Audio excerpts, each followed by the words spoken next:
నెల 18న రీసాట్ 1B ప్రయోగం.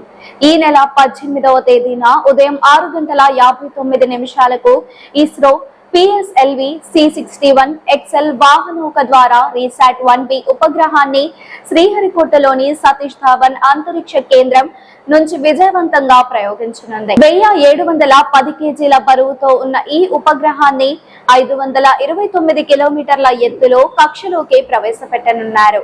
సీబాండ్ synthetic aperture radar సాంకేతికతను ఉపయోగించి రీసాట్ 1B భూభాగం మరియు సరిహద్దుల నిశిత పరిశీలనకు సేవలు అందించనుంది. రీసాట్ సిరీస్ లో ఇది 7వ ఉపగ్రహంగా నిలిచింది.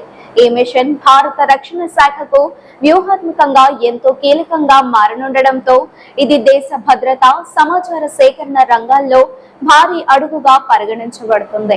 ఈ వీడియో మీకు నచ్చినట్లయితే లైక్ చేయండి. మరిన్ని లేటెస్ట్ అప్డేట్స్ కోసం వెంటనే మన ఛానల్ ను సబ్స్క్రైబ్ చేయండి. మీరు ఎటువంటి అప్డేట్స్ గురించి తెలుసుకోవాలనుకుంటున్నారో కామెంట్ బాక్స్ లో కామెంట్ చేయండి.